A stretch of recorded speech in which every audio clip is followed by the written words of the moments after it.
One black father lost his 10-year-old daughter under mysterious circumstances. Unwilling to accept the truth, he took a desperate step by installing a hidden camera in his daughter's casket. What he saw on the recording would leave him stunned and change his life forever. The sun soared high in the sky, casting long shadows below. In the quiet suburban neighborhood where Amaka Johnson lived with his 10-year-old daughter, his little princess, the modest houses stood unremarkably with their white picket fences and carefully tended lawns. It was a place where people exchanged polite smiles yet rarely looked beyond the surface. Mara often reflected on this as he watched his daughter play outside. She was his entire world. The brilliant light had once brought him solace after her mother had departed so many years ago. On that morning, the princess was like any other child. Seated at the kitchen table, she bent over her colored pencil sketches while eating scrambled eggs and sausage. She was drawing a picture of them, a father and daughter holding hands beneath the shade of a tree. "Remember your old man's muscles?" Mara joked, folding his arms as he set her plate on the table. The princess giggled and proudly held up her unfinished drawing. "Daddy is the strongest in the world," she declared with a beaming smile. The father leaned down and kissed the crown of his daughter's head. Never forget, he thought. For that was the last time Mara would ever hear his daughter's laughter. Later that afternoon, the playground brimmed with children. The princess had pleaded to go outside, and Mara had reluctantly agreed. He had planned to finish some paperwork for the auto shop where he worked, but instead, his attention was caught by the ticking clock. Every few minutes, when the phone rang, he knew something was amiss. Even before answering, he recognized the voice on the other end as that of a police officer. "Sir, we need you to come to Memorial Hospital immediately. It's about your daughter." Mara could scarcely recall driving there. The waiting room reeked of antiseptic. In his despair, when the doctor finally appeared, her words cut through him like a knife. "We did everything we could, but the princess is gone." Official reports claimed that she had fallen from the playground equipment in the woods and hit her head. A tragic accident. Mara could barely hear the explanations. His world collapsed in an instant, leaving nothing but a void. Amaka Johnson stood silently in the hospital corridor, his hand clutching a phone that had long fallen silent, his heart awash with indescribable turmoil. Moments before, the doctor had delivered news that seemed to erase everything around him, leaving an immense emptiness in his heart. His daughter, Princess, was dead. A fall from the slide caused severe head injuries, and we couldn't save her, the doctor said in an even tone, as if it were an ordinary occurrence. Amaka could no longer focus on her words.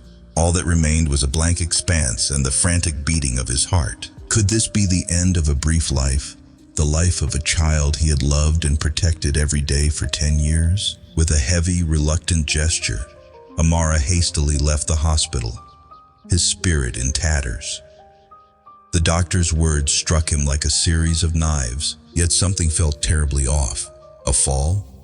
Princess had only played like any other child. How could a simple accident result in such a devastating loss? An uneasy feeling had gripped him ever since that fateful call. As he drove home, his mind whirled with relentless questions. Why did no one explain the details in the death report? Why were the medical staff so unnervingly calm when delivering the news of his daughter's death, as if it were someone else's tragedy? Deep within him, a simmering suspicion began to grow, one he could not shake. The funeral unfolded in a somber atmosphere. Yet for Amaka, it was a day where nothing felt real. Princess, his fragile little girl, lay in her casket, her delicate face bearing an eerie peace, as if she were merely sleeping. But upon closer inspection, abnormal signs emerged unmistakably before his eyes. The bruises on her small body stirred emotions he could no longer contain. These bruises were unlike those from a typical accident. They marked her arms and legs, and they were absent from the autopsy report. Why had the report omitted them? A pent-up, indescribable sensation surged within Amaka. Had the doctors overlooked something, or had someone deliberately concealed the truth? His suspicion deepened with every moment. Bending down, Amaka sat beside his daughter's casket, struggling to remain calm as he observed once more. Another sight tightened his heart. Beneath the princess's tiny fingernails lay a thin layer of dirt, as if she had experienced something far beyond a simple game in the park. An overwhelming unease washed over him. Why was there dirt on his daughter's hand? How could Princess have dirt on her hand while playing on the slide? The funeral scene blurred before his eyes, everything spinning around him. Yet one question persisted. Did my daughter truly die by accident? Or is there something terribly amiss? Rising to his feet, a fiery determination lit his eyes.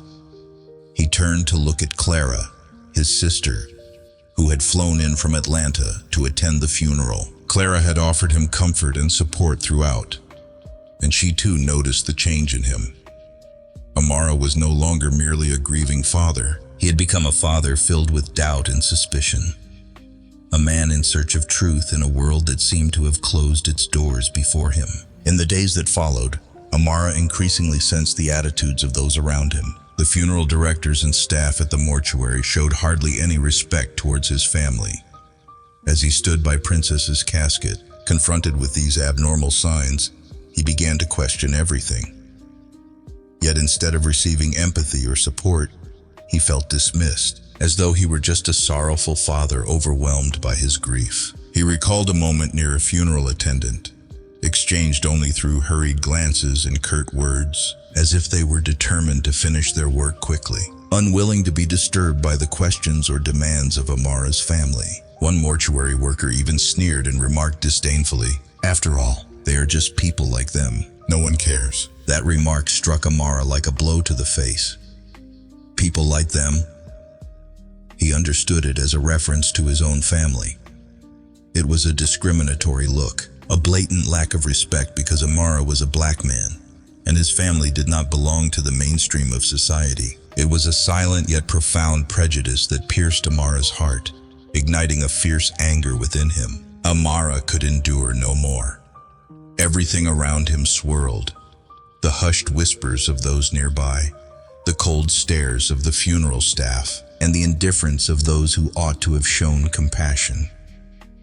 All of this only deepened his suspicion, reinforcing his certainty that something was profoundly wrong. That night, sleep eluded Amara.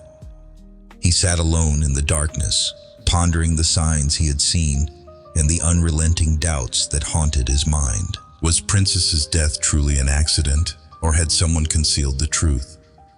His anguish and anger burned unquenchably, and his suspicion only grew stronger. Amara decided he could not remain idle. He had to do something to uncover the truth, for his daughter and for himself. But he could not do it alone. Clara, though anxious, understood that Amara would never find peace without answers.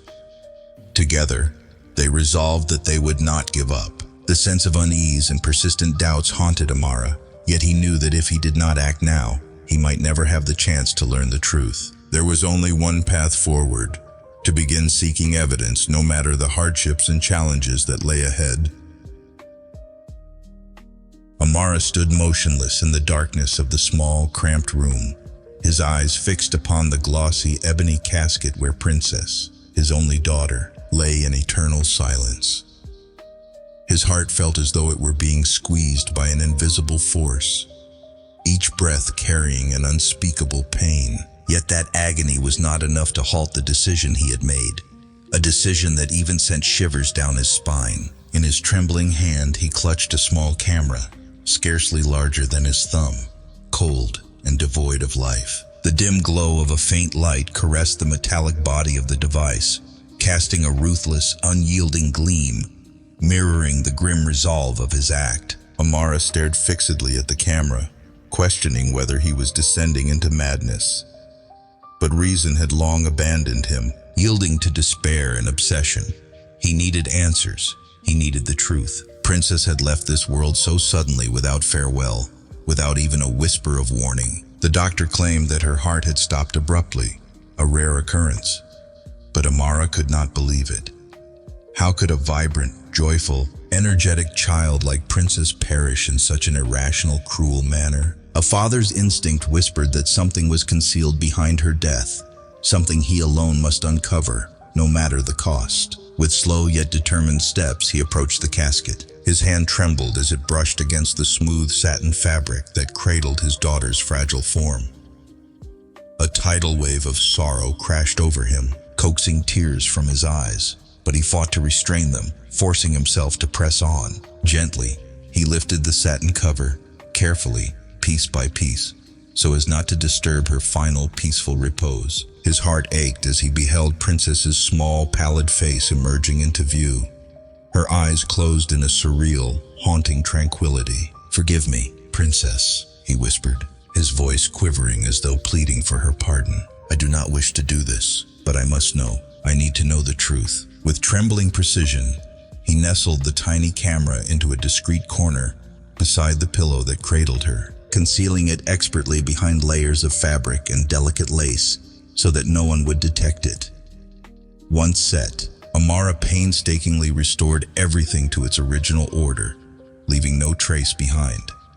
Stepping back, he took one final, pained look, his heart heavy with sorrow yet unable to retreat. Just then, the room's door burst open unexpectedly. Clara, Amara's sister, entered carrying a bouquet of white flowers destined for the funeral. Her eyes quickly fell upon the desolation etched on Amara's face, then darted to the casket.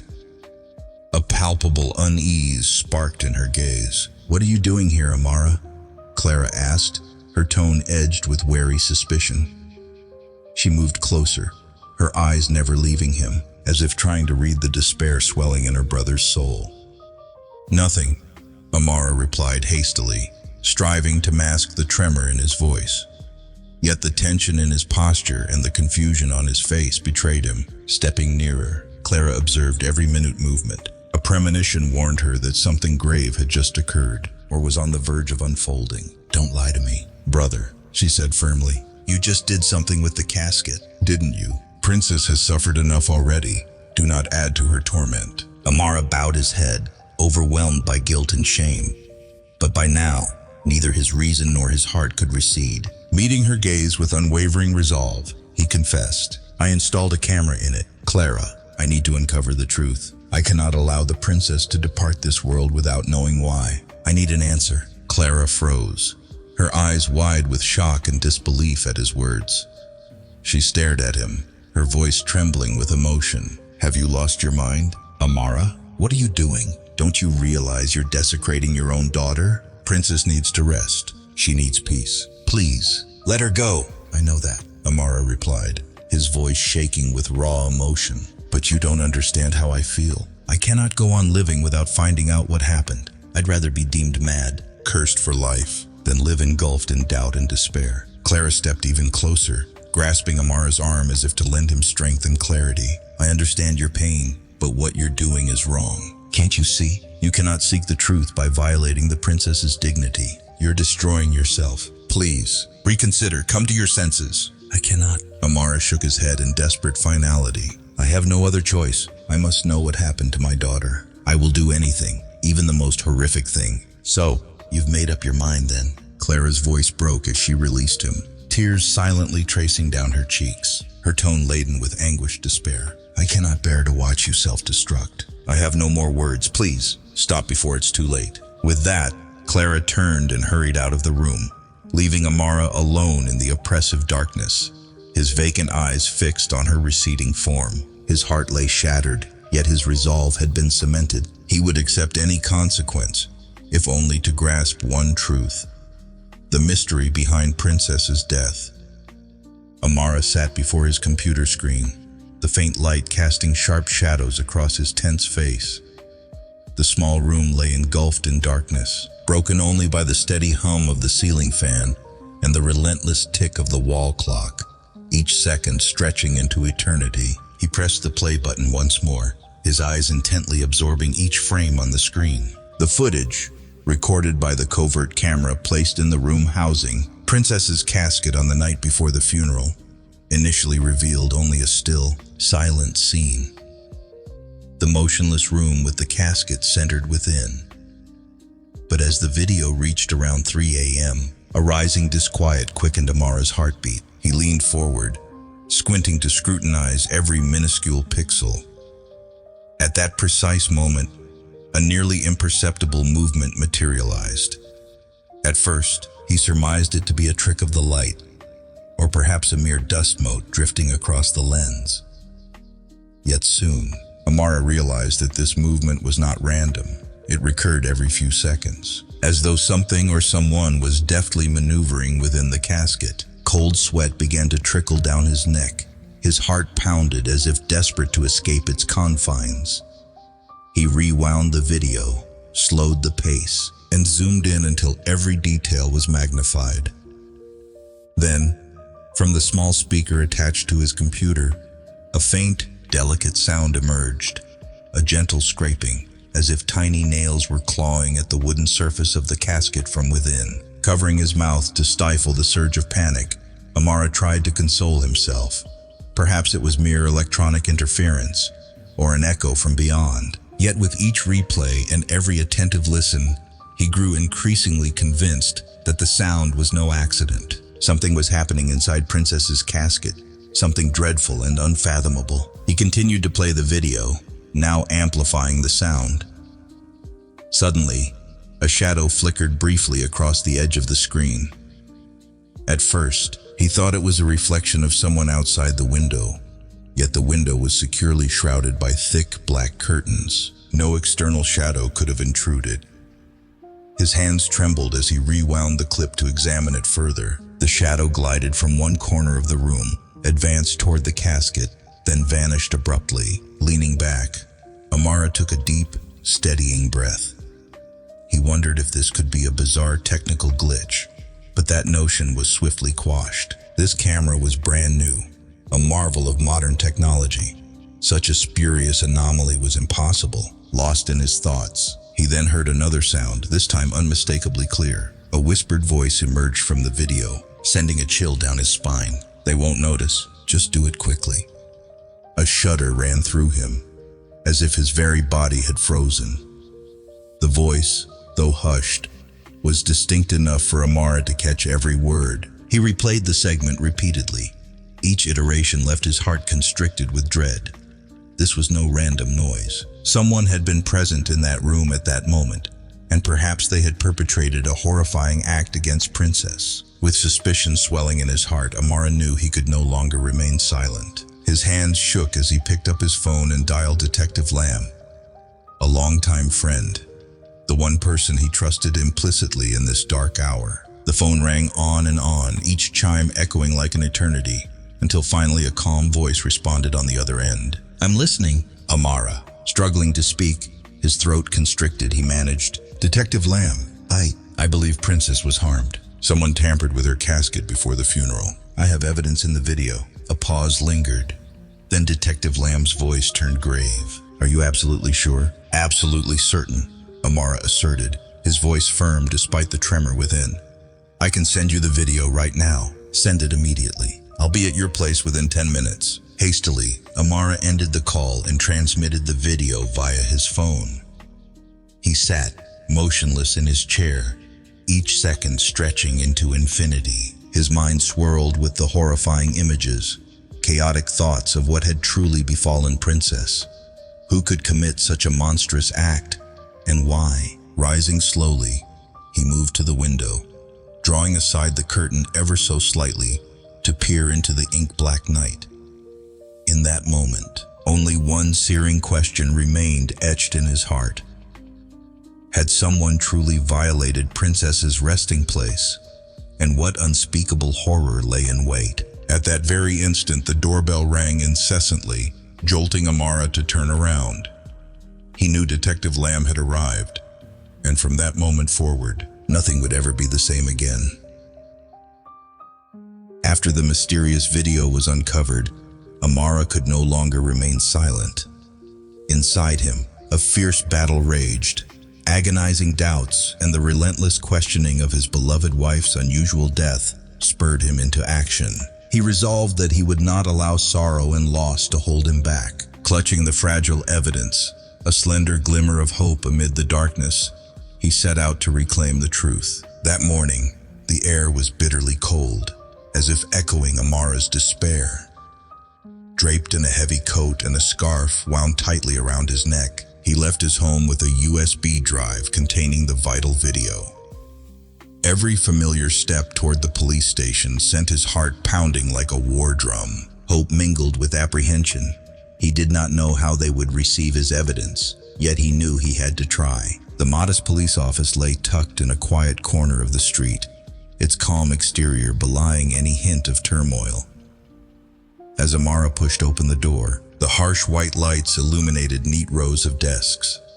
A lone officer looked up, his eyes cool and distant, a spark of curiosity barely concealed beneath an impassive veneer. "I have new evidence regarding my wife's case," Amara said, his voice firm yet trembling with raw emotion. The officer regarded him for a long moment, his eyes measuring, then sighed softly and gestured for Amara to sit in the chair opposite. Handing over the USB, Amara watched as the officer inserted it into the computer. On the screen, hazy images emerged, a recording from that fateful night, the night when destiny was irrevocably altered. Amara meticulously recounted every detail, pointing out each element that stirred suspicion. Yet when the video ended, the officer merely furrowed his brow, lifting his gaze with skeptical eyes. "Amara," the officer intoned slowly but resolutely, "I understand the pain you are enduring. Yet, I do not see anything in this video that is compelling enough. It might be a hallucination, a misinterpretation born of grief." It felt as though Amara's heart had been squeezed in a vice. His ears could hardly believe the words. "I am not delusional," he cried out, his voice rising as he fought to contain the surge of anger. "You must believe me, someone did this. This was no ordinary accident." The officer's gaze softened with a touch of pity, yet remained implacably cool. "We have conducted thorough investigations, and all evidence points to a tragic accident. I advise you to rest, to find calm, and accept the reality." In a burst of fury and despair, Amara leapt to his feet, his trembling hands a testament to his inner torment. "If you won't help, then I will unearth the truth myself." With that, he snatched the USB and stormed out of the office without a backward glance. Outside, soft snowflakes descended like silent whispers, settling on his shoulders and hair, as his tear-stained eyes burned with a tempest of anger. Confronted with the unyielding indifference of the authorities, Amara resolved to take matters into his own hands. Though he knew the path might be fraught with peril, the memory of his dearly departed wife and the love they shared spurred him forward. He began searching for further clues. His first stop was the funeral home, the place that had received and processed his wife's body after the accident. Isolated at the end of a quiet street, the funeral home exuded an eerie stillness. As Amara stepped inside, the chill and faint scent of chemicals sent a shiver through him. A young attendant behind the reception desk looked up, surprise etched on his face at Amara's unexpected arrival. "Excuse me, I am Amara. I have come to inquire about some details concerning my wife's death." The young man cast a quick glance at a colleague before returning his gaze to Amara with guarded caution. "All the records have been fully submitted to the police. I'm sorry, but we are not permitted to release any additional information. But I only wish to know a few more details," Amara pleaded softly. "Did you notice anything unusual?" The attendant shook his head immediately, his tone growing stern and unyielding. "No, everything was normal. I'm sorry, but you'd be better off questioning the police." Amara could sense the wariness in the attendant's eyes, a silent admission that something was being concealed, or perhaps that they wished not to be embroiled in the matter. As he left the funeral home, Amara realized he was utterly alone in his quest for the truth. Yet his resolve did not waver. He vowed that, regardless of the obstacles, he would uncover the answers. It was the only gift he could still offer the woman he had loved so dearly. In the days that followed, he reached out to his wife's friends and colleagues, quietly gathering fragments of information and persistently asking questions. Yet each step was met with resistance and skeptical stares. Amara understood that his investigation was treading dangerous ground, but the fire of love and determination that burned within him was fiercer than ever. He was prepared to face any risk, any price, if it meant exposing the truth. The clock on the wall ticked steadily toward 9 p.m. as a faint lamp cast delicate shadows over Amara's tense face while he stared intently at his computer screen. She had checked her email box countless times, yearning for even the slightest hint that someone had responded to her concerns about the strange happenings at the funeral home.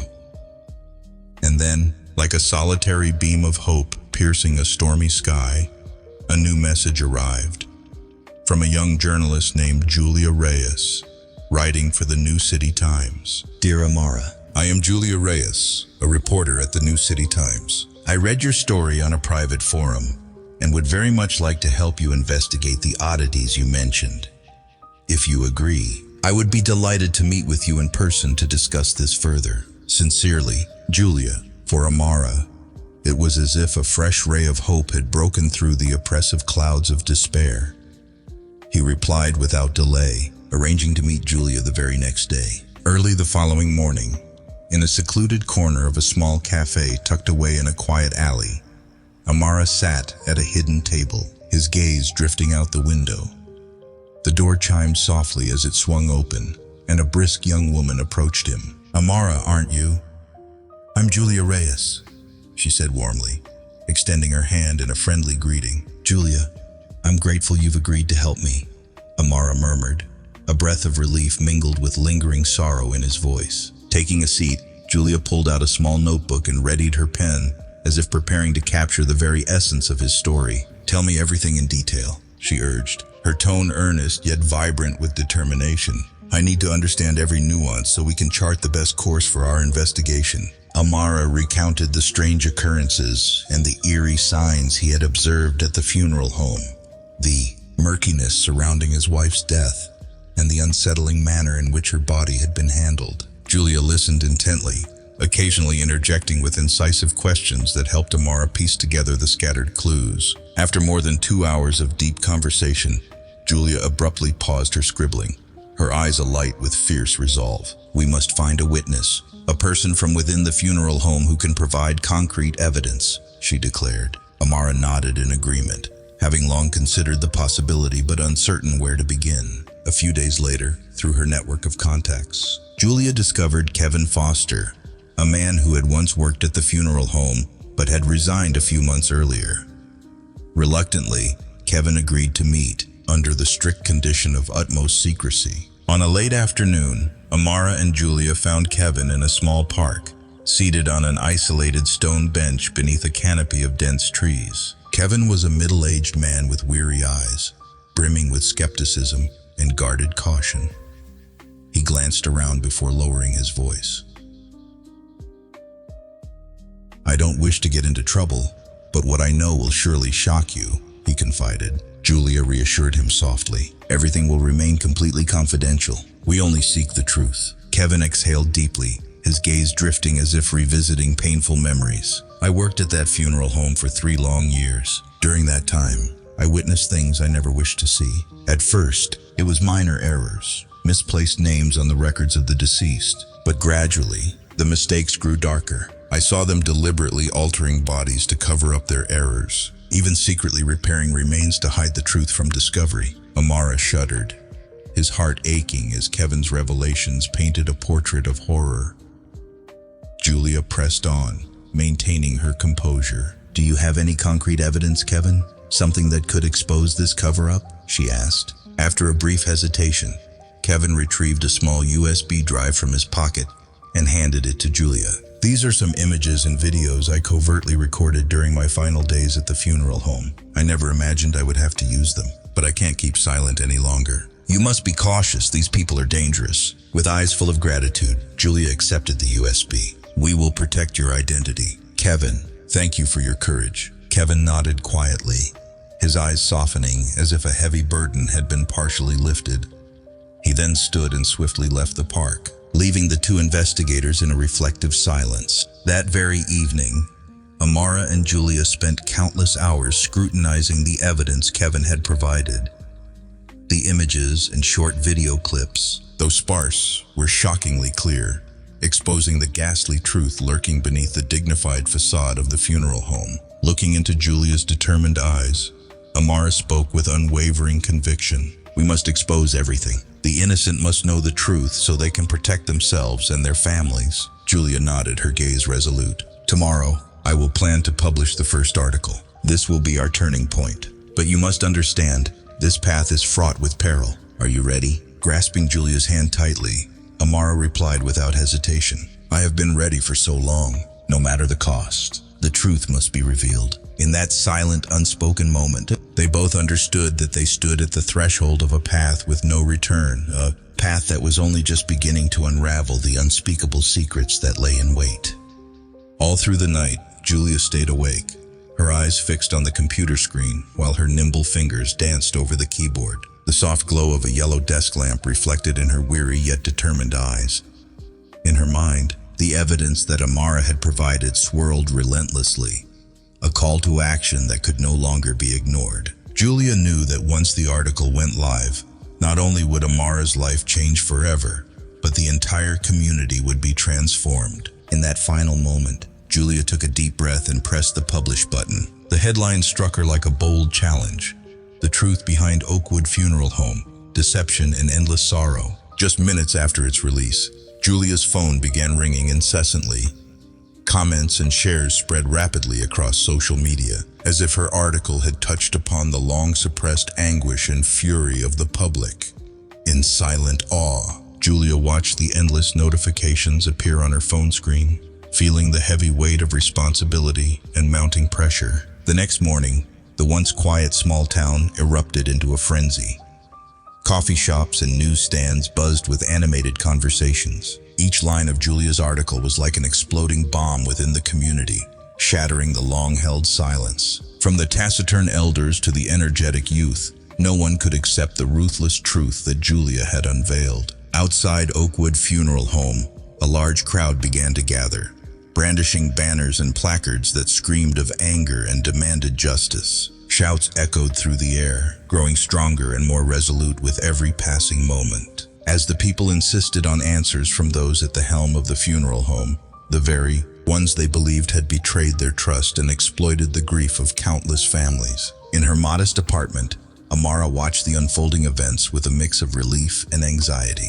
He understood that this public disclosure marked an important victory, yet it also signaled the start of a far more arduous battle. As he saw the faces on television, angry, pained, and disillusioned, his heart ached even more.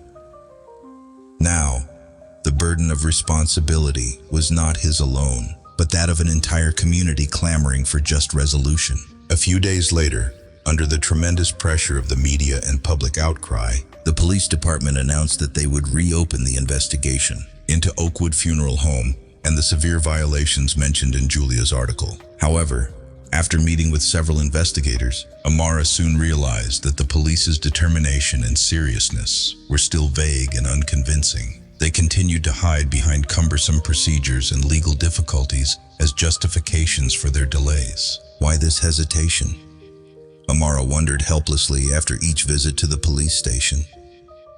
He could not fathom why, despite all the clear evidence presented, those responsible for enforcing justice remained indecisive. Meanwhile, Julia continued to publish follow-up articles, each piece supplying even more concrete evidence, intensifying the pressure from public opinion. Television programs and radio stations joined the fray, inviting legal experts and witnesses to discuss the matter, thrusting the case into the national spotlight. Despite the media's relentless efforts, the police's response remained suspiciously slow. This ominous silence only deepened the suspicion that perhaps there was cover-up or hidden involvement behind the scenes. Rumors of corruption and secret deals between the funeral home and powerful figures in the city began to circulate. One late afternoon, as the sun dipped low, Amara and Julia met to discuss their next steps. "We need a new strategy," Julia declared with unyielding determination, her eyes burning with resolve. "Media pressure alone is not enough. We must make sure the public truly understands the issue and insists on change." Amara nodded in agreement, his face etched with worry yet hardened by resolve. "We need to organize a public event, he suggested. A major press conference where those affected can speak out directly. The police and local authorities can no longer hide when hundreds of citizens stand before them demanding answers. Julia embraced the idea immediately. In just a few days, detailed plans for the event were drawn up. This event promised to be a decisive turning point, a moment when the truth would finally be laid bare before the public, forcing those in power to confront it head-on. On the day of the press conference, the community center's meeting room overflowed with people. Grieving families, betrayed souls, and countless others gathered in solidarity. Amara stepped before the crowd, his voice quivering with emotion yet resonant with strength as he recounted his story and the disturbing truths he had uncovered. Behind him, Julia diligently recorded every word, aware that this was a historic moment, the moment when truth began its triumphant conquest. Despite the many obstacles still ahead that day, Amara and Julia together ignited an unstoppable wave of justice that compelled the entire town to face the truth and take action. The courtroom was packed, the atmosphere tense with anticipation. Amara's gaze was steadfast, though shadows of worry flickered within as the attorney representing the funeral home, Mr. Walter Clayton, stepped forward. A seasoned lawyer with a reputation for defending even the most challenging cases, Mr. Clayton exuded a cool confidence. Beside Amara sat his attorney, Julia, whispering words of encouragement. After the initial formalities, Judge Brown called on Mr. Clayton to present his argument.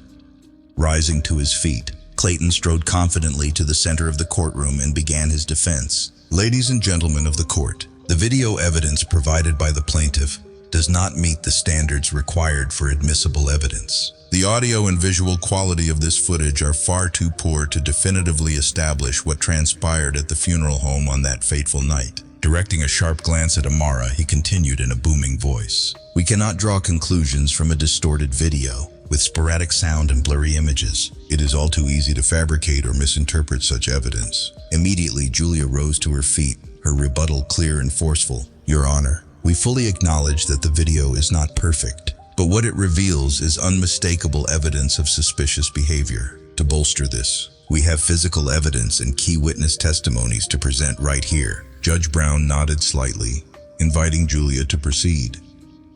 With a quiet confidence, she stepped forward and presented a thick folder of evidence. Ladies and gentlemen, here we have physical evidence gathered by our forensic team, including bruising on the victim's body and traces of soil beneath her fingernails, unmistakably indicative of a struggle. These marks are entirely inconsistent with the funeral home's report, which simply states that the remains were properly preserved. Julia displayed each detailed, high-resolution photograph before the jury, letting them see the distinct purple bruises and soil particles clearly visible under the fingernails. The courtroom fell silent for a moment, punctuated only by a few murmurs of astonishment and discontent. Mr. Clayton quickly rose, desperate to regain control. These marks could easily be explained by the ordinary processes of transport and do not necessarily imply any misconduct. Moreover, they do not directly prove that the funeral home committed any specific crime. With a soft, resolute smile, Julia replied, "We have thoroughly researched the history of this funeral home and discovered that this is not the first time they have been accused of wrongdoing. Numerous records, reports, and complaints from previous clients have been repeatedly ignored or inadequately addressed." She then laid before the court an extensive dossier explaining, over the past 5 years, this funeral home has repeatedly been warned about reusing caskets, improper handling of bodies, and even displaying a lack of respect for grieving families. Yet, these warnings were systematically disregarded, or worse, covered up through bribery of investigative officials. A ripple of shock passed through the courtroom.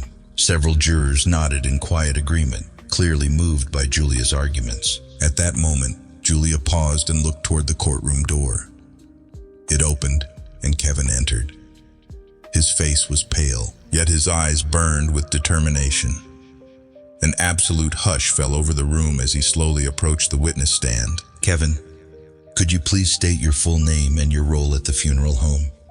Julia asked gently. "Yes, I am Kevin Anderson, and I was once an official technician at that very funeral home," Kevin responded, his voice trembling slightly yet remaining clear. Julia continued, Mr. Anderson, can you describe the misconduct you witnessed during your employment there? Kevin took a deep breath and began to recount in detail all that he had seen. I witnessed numerous grave violations. On several occasions, bodies were not handled according to proper protocols. I even saw, with my own eyes, management ordering multiple bodies to be crammed into a single storage compartment, resulting in severe deterioration and unsanitary conditions. Murmurs, sighs, and a few disappointed headshakes filled the courtroom. Kevin pressed on. Additionally, I saw forged documents and falsified reports intended to conceal these egregious mistakes. When I attempted to speak out, I was threatened with termination and even had my personal safety compromised. With his eyes locking onto Mr. Clayton, Kevin's voice resonated with defiance, as if to say he would no longer be silenced.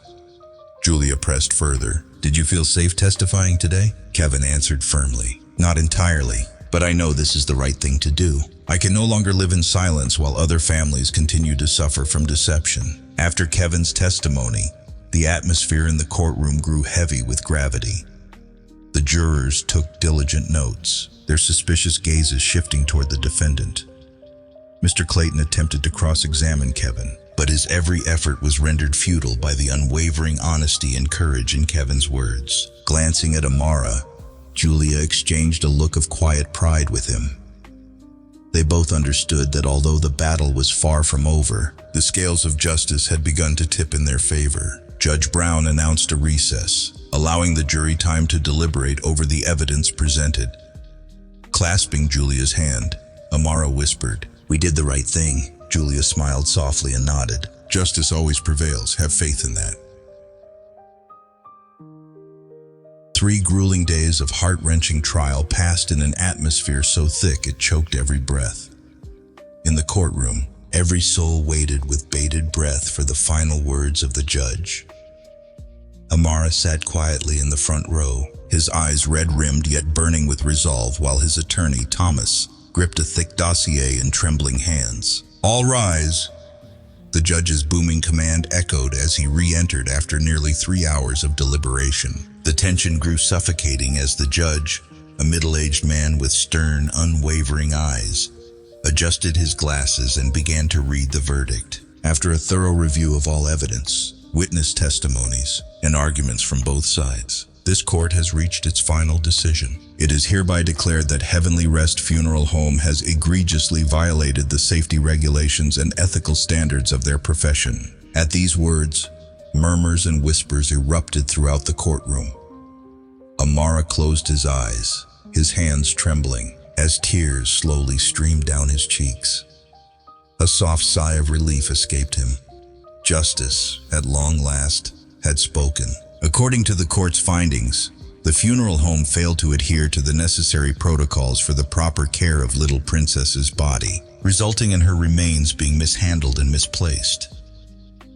This gross negligence has inflicted deep wounds upon Mr. Amara's family and constitutes a severe breach of both ethical and legal obligations, the judge continued, his voice resonant with uncompromising authority. Every word struck like a hammer, affirming the accountability of those involved.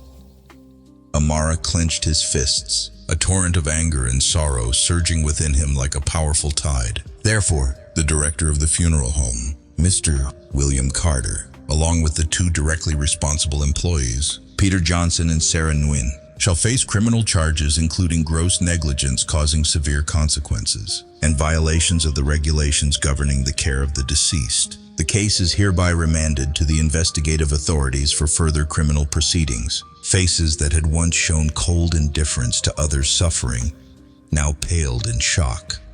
William Carter, the man once exuding an air of unassailable perfection and confidence, now bowed his head in silent defeat, his eyes hollow and bewildered. Peter and Sarah stood frozen, scarcely able to believe the unfolding scene. In addition, Heavenly Rest Funeral Home is ordered to compensate Mr. Amara with USD 500,000 to help redress the loss and the unendurable mental anguish inflicted upon his family, the judge added, his gaze softening ever so slightly as it fell upon Amara.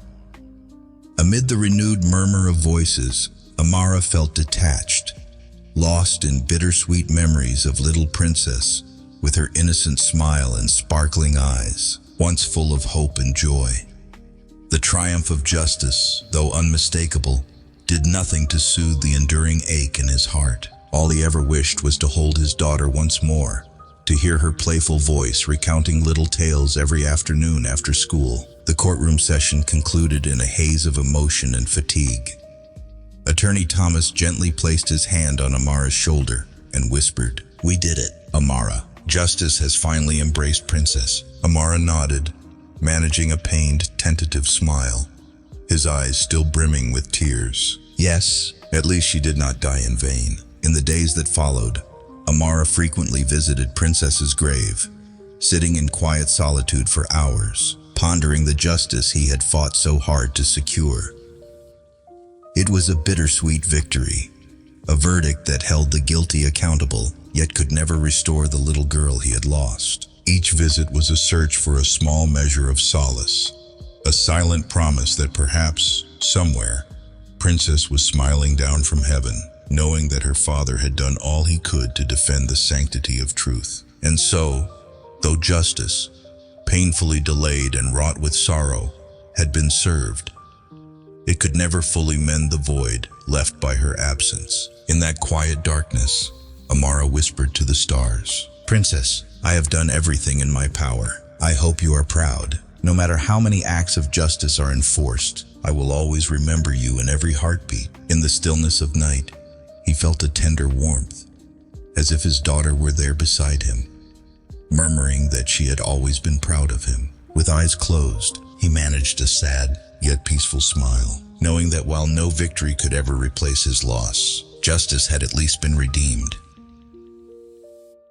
When the trial finally drew to a close and the verdict was pronounced, Amara stepped out of the courthouse with a fragile serenity. Though the scales of justice had finally balanced, his heart still bore an unfillable void. Losing his beloved daughter, Princess, was an anguish beyond words. Returning to the silent home once vibrant with her laughter, every corner and object whispered memories of sweet yet piercing moments. One quiet afternoon, standing before Princess's portrait with her radiant smile, Amara made a solemn vow. He would not let his pain be in vain. Soon after, he established the Princess Johnson Foundation, a non-profit organization dedicated to fighting discrimination and correcting grievous errors in the fields of healthcare and funeral services. From his personal loss, Amara transformed his sorrow into an extraordinary strength, a driving force to help countless families avoid suffering a similar fate. The journey was fraught with obstacles. Amara confronted societal skepticism, meager funding, and criticism from those who misunderstood his mission. Yet, each time his resolve wavered, he remembered Princess's bright eyes and gentle smile, a beacon of endless energy that propelled him onward. Always by his side was Julia, the dedicated and principled journalist whose poignant and incisive articles unveiled the systemic failures in both the healthcare and funeral industries. Her words, rich with emotion and clarity, spread like wildfire, capturing public attention and even prompting policy reforms.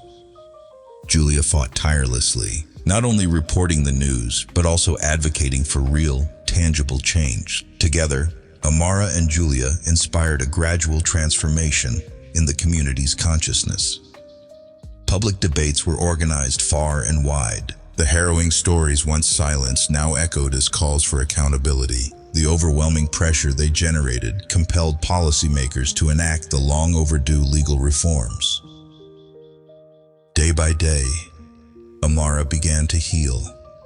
Even though the pain would never entirely vanish, he learned to accept his grief as an indelible part of life, using it as fuel in his ceaseless struggle for justice and equality. Princess was gone, but her legacy lived on, a luminous symbol of change and hope. Reflecting on his journey, Amara recognized that the profound loss had not only matured him, but had also forged within him a resilience and depth of compassion previously unknown. Though sorrow never truly faded, his transformation of pain into purposeful action was his most treasured legacy. Princess had departed this world, yet her mission, imparted to her father, continued to inspire his relentless fight. Julia, too, pressed forward with her journalistic crusade, her resolve only growing stronger.